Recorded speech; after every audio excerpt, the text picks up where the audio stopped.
What's up guys, welcome to the channel. How's it going? It's been a little while since we've done a video like this. I spent a lot of time recently out in the mountains, climbing tons of high peaks in the New York Adirondack mountains, and I've brought a lot of gear out there with me, and I've been testing a lot for you guys. Some of it's been stuff I've had for a couple of years, some of it's stuff I've only had for a couple months, and yeah, I just want to let you guys see what I've got and what I've been using, some of the things that have gotten me through some pretty rough times and things that have made life very comfortable for me. So let's get into it. So for pretty much all of them, starting at the things you wear on the bottom, the boots I've been wearing have just been these Danner rivet boots. I've been wearing these for quite a while and I really enjoy them a lot. They've done pretty good. They resist water pretty well. They're comfortable.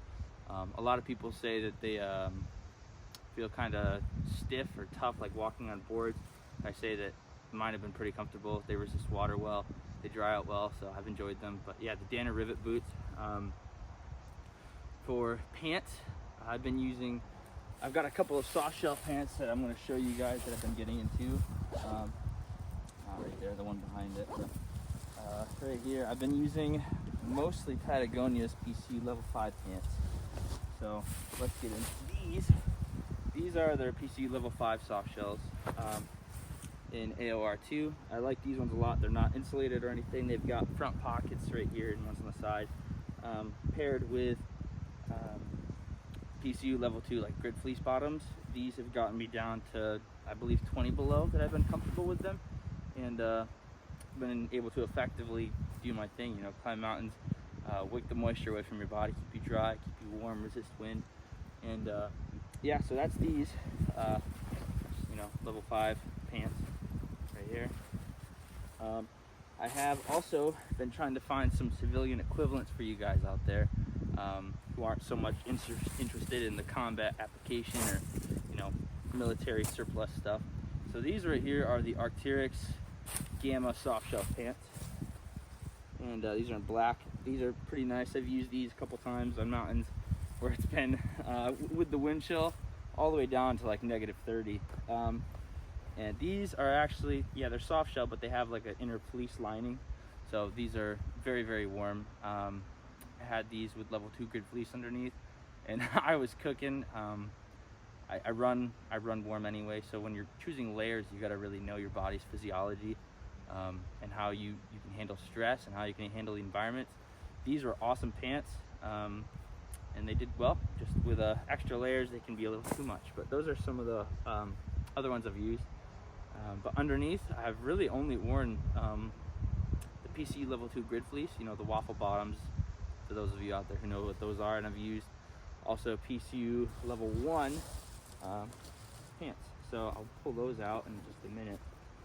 But working our way up, my base layers that I've been using have either been the PCU level 1 also shirt, or I've been using this for a little while. This is a military one. This is an Arcteryx Leaf Cold WX half zip right here, SV. So this is just the regular base layer shirt. This goes next to skin, and it's got this nice Polar Tech, I think it's the Power Fleece material. I'll do an in-depth review on all of these in the future so you guys can really see what this stuff is.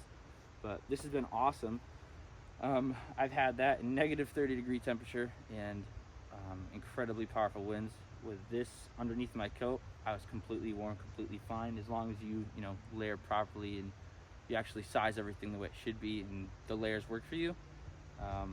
This has been an awesome base layer. It gets very warm very quickly, so this isn't something that I've used in warmer days, just only strictly for the coldest of environments. But anyway, that's the Arcteryx Leaf WX half zip SV. So many abbreviations and little things. Get this out, show you the level 1 bottoms and tops that I was talking about here.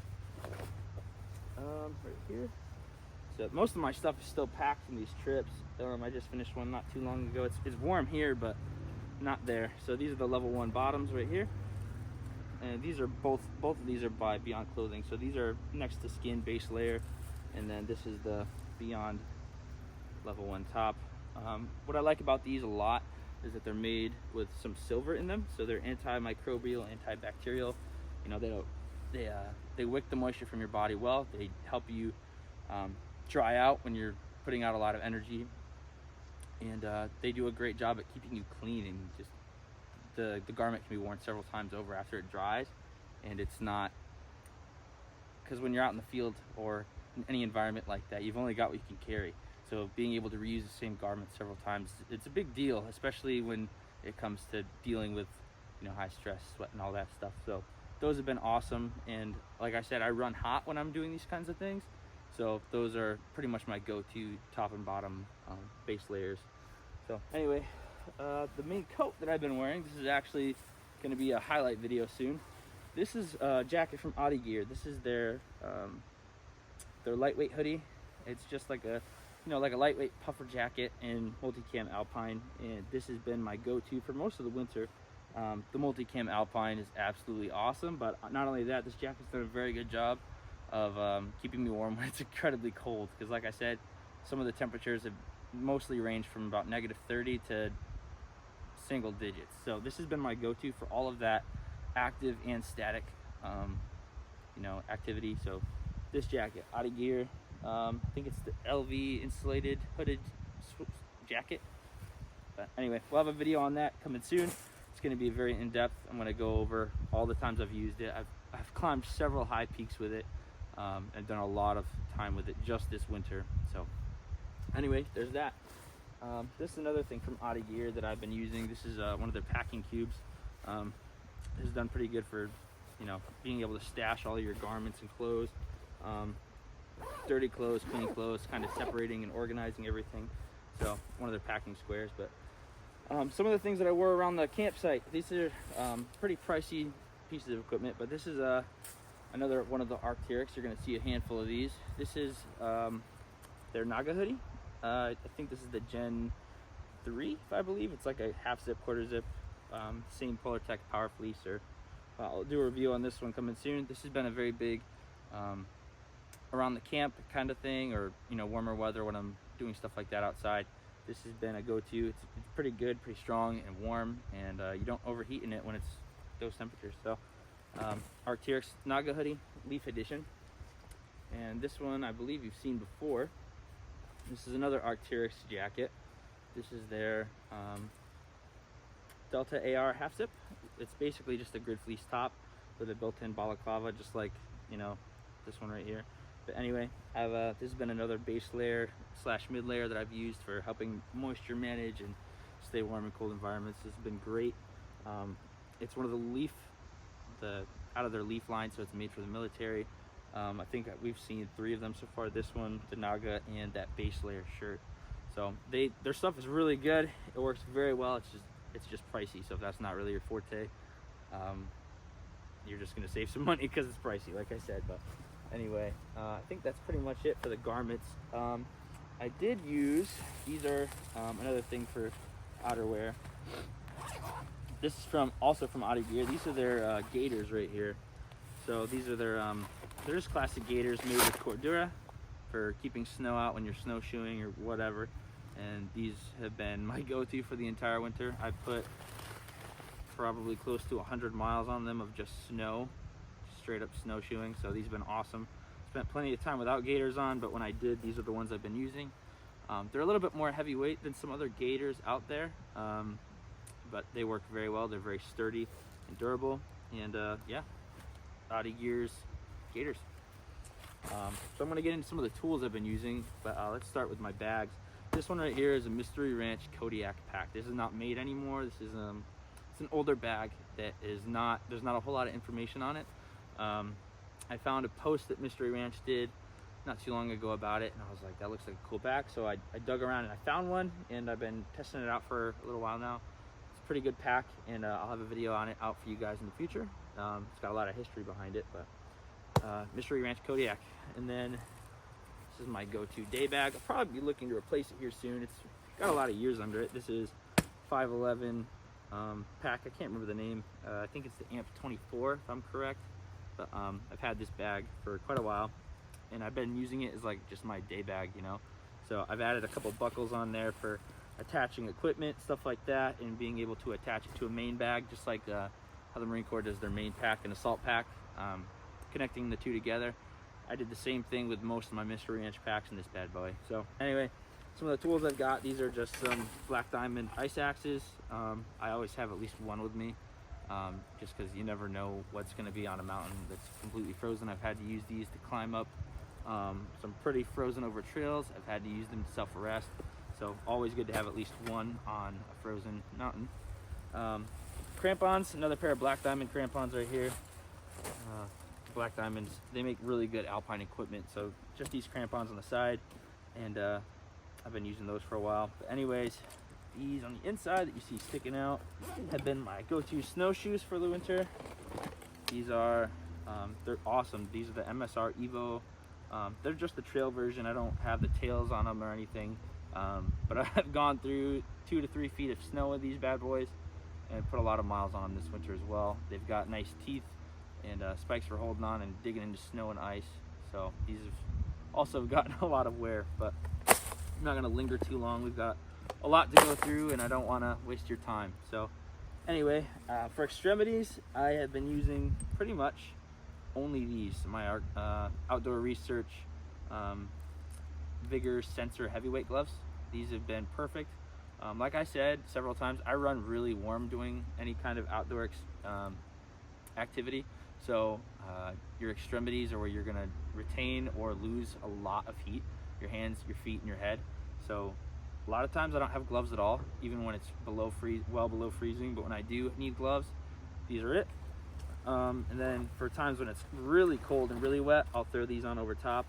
These are another pair of Outdoor Research gloves here. These are they're MGS TF shell mitts. So this is just like an outer shell that I use.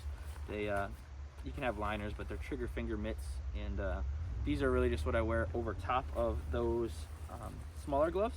So I just wear them as a shell over top for when it's really cold and I'm having a hard time keeping warm, which isn't that often. But for the rest of my extremities, I don't really use a whole lot.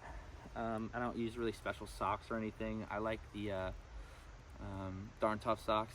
Those are great. They're, you know, the merino wool, so they wick moisture and they do good at keeping your feet dry and comfortable. But for hats, I've really just used the Faro Concepts burglar beanie. I've had this for quite a while. I love these a lot.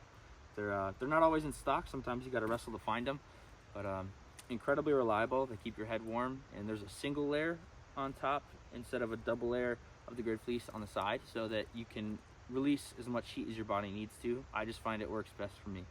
So yeah, there's a lot of other beanies out there. Arcteryx Leaf has a beanie that's a merino wool version.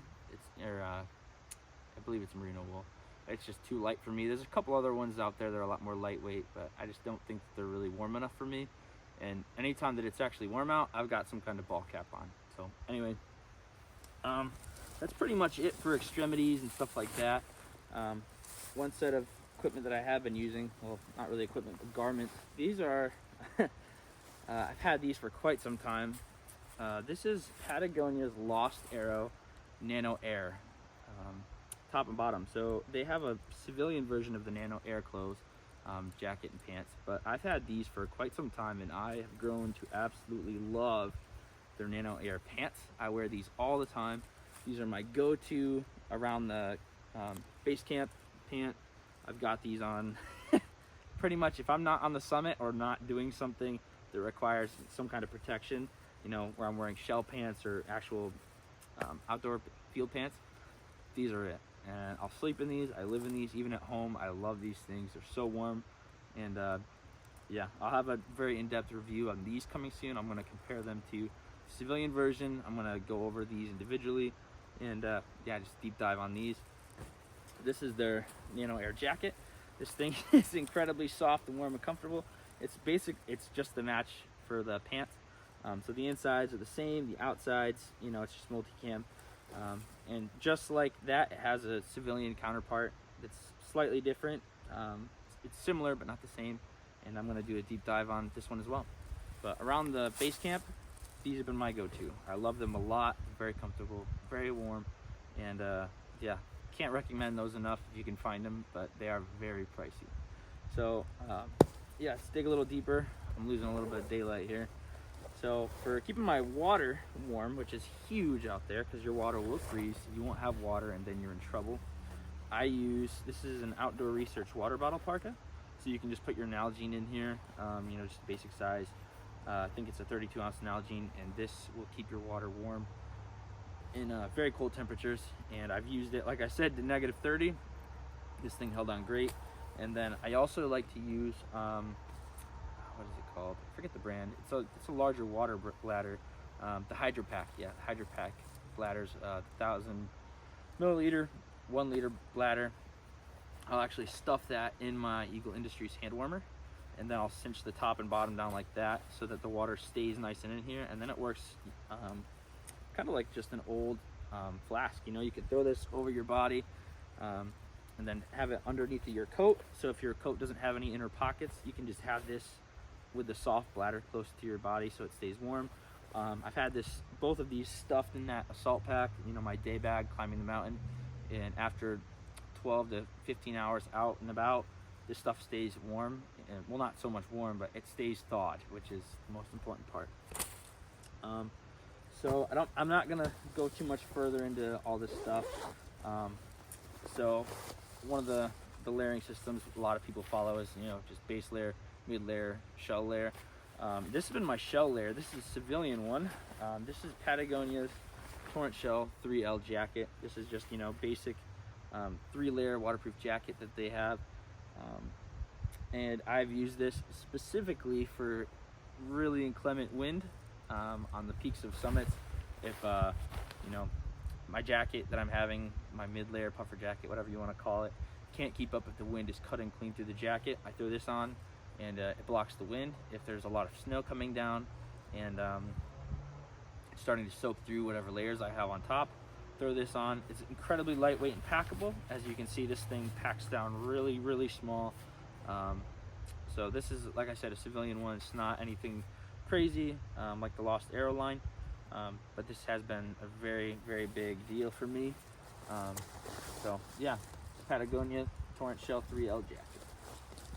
Let me zip this up. So pretty much all that I have left inside is the things that I've used around my base camp. For my sleep system, I just use the Marine Corps' basic sleeping bag system. I don't use the bivy sack. What I do use is it's the Light Fighter one-man tent that's issued. Mine was not issued. I got mine brand new, and it's worked great. It's not the lightest tent out there, but as far as military application goes, it's probably the lightest you're gonna get, and it's very durable, very warm. You can get accessories for it, so it's been great. I like that tent a lot. I'll do a review on that one in the future as well. So also, one more thing I want to highlight for you guys for sleeping is I've had this for quite a long time. This is the Climate Insulated Static V Recon sleeping pad. So this thing has an R value of, I think it's 4.4 R value right here on there. So this I've used as a 4-season sleeping pad, and I've slept with this thing anywhere from 100 degrees all the way down to -10, I think, -15. I've slept with it, and it's been incredibly comfortable, warm, lightweight, packable, and it comes with a field repair kit, so big deal for me. But very big, saves your back, keeps you warm, blocks the cold out from underneath you, so the earth doesn't suck your heat away. But anyway, some of the equipment I used, I mean, right here, this is a Spirited Systems fanny pack. Typically in this bag, I keep things that are very important. If I can fit my map, protractor, compass in here, that's in here. Right now, I've got, got a rangefinder in here that I use for when you're on the high peaks or wherever you can actually see where you're going, you know, navigate that way. I like to keep, this is a Whistler TRX1 radio scanner, so you can listen to the radio traffic around you when you're out there. I keep some spare antennas in here. Just random stuff like that. I typically keep a lighter, hydration packets, you know, all that good stuff, some extra snacks, just in case. This is my utility bag that I just kind of throw over the pack. But, yeah, so thank you guys for sticking around. If you have, it's been kind of just a crazy video. I've been out here so much, just climbing, non-stop testing, recording and writing down everything that I've been using. There's been quite a bit of equipment.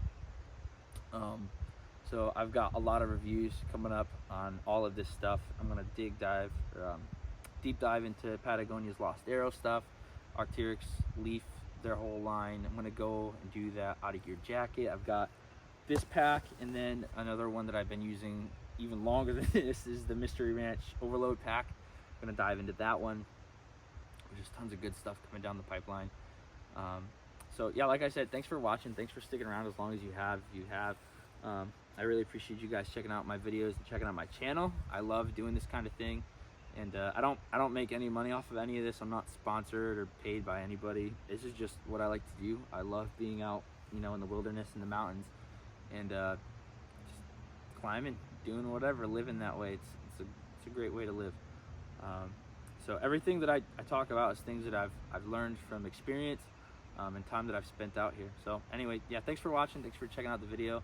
Leave a like, comment, subscribe. Let me know what you think about this stuff. If you have any questions, I'd be more than happy to help you out with whatever. So yeah, I'll see you guys in the next one.